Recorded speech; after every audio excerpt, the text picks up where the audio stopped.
Your brain is designed to keep you broke. It's a psychological trap called the present bias. It is the reason why I was always the enemy of my bank account. Every time the paycheck would come in, I would resolve to stick within the budget, save, live below the means. And by the time the next cycle came, I was back to square one. I built an invisible system with $100 a month habit to create a six-figure outcome without using a single ounce of willpower. In today's video, I'm giving you this exact 3-step playbook to make wealth your default setting. Let's get into it. I thought the willpower is the answer to all my financial problems. But just one stressful day and my budget would crumble. And this pattern kept on repeating. Then finally, I had an aha moment. I just can't fight my brain. There's neuroscience behind this. The answer was pretty simple. Build a system around your behavior to manage your impulses. The hero of the story, automation. All I did was, once the paycheck comes in, as soon as it lands in my account, the money is instantly moved for investing. Out of sight, out of mind. How I did it is what I'm going to cover in my playbook. So here's the exact 3-step playbook that I used.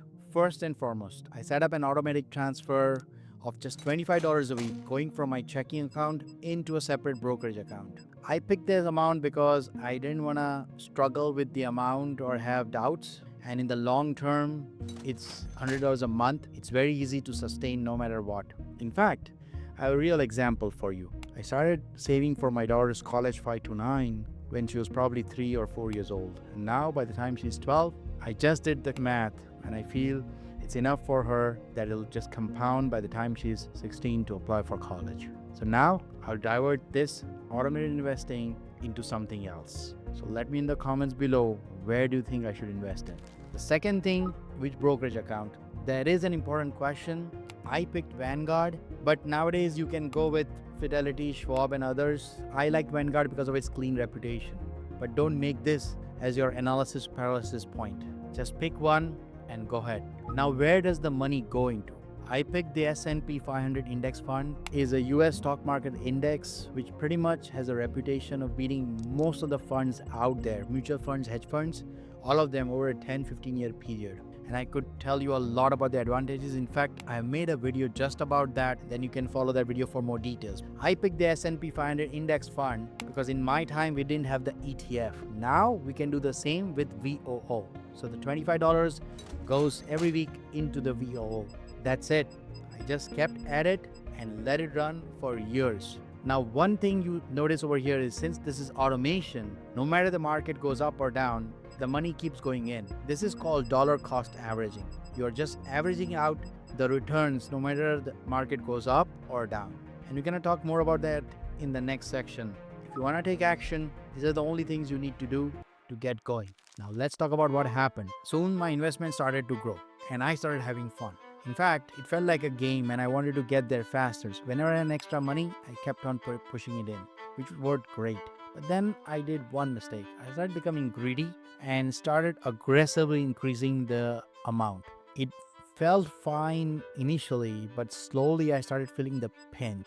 Then I had to stop it altogether, restart everything. The bottom line is start small. Whatever you think you can do, I would say do it 1/4 of that or even less. And then after 2-3 months, increase by 10% and see how things are. And then increase it slowly. It's better to be steady and consistent rather than starting and stopping. In fact, I made a video on how to go about doing that. When you get a chance, check it out. The other doubt I had was, why shouldn't I go for the individual stock and have the stellar returns versus the 500 well-diversified companies? Well, the S&P 500 has a stellar reputation of one of the best performances for passive investments. Stock picking looks very lucrative, but most of the people sadly are not able to beat the S&P 500. And the best part about the S&P 500 is even when the market crashes, it's never gonna go to zero. This is how the US stock market is measured. If the market is up or down, they're talking about the S&P 500. So for the S&P 500 to go zero means the entire US stock market has almost become zero. That means the country as a whole would have failed. It's almost not a possibility. So we take advantage of this situation. If the market crashes, it means we are getting things at a discount. So you have to keep on buying it. That's what I did, but I still run into some problems. So don't get me wrong, my brain still functions the same way. I do get impulses to go for online purchase or something in the groceries, but my systems help me stay in check. The goal isn't to stop enjoying your money. I don't like lattes, but I love luxury vacations. I don't like fancy cars, but I love a nice laptop. So that's where I put my money in. It's all about what you like to do and building a system that works with you so that you may enjoy the life, at the same time create healthy habits for the financial freedom that we all aspire for. So keep at it, be patient, and I'll see you on the other side.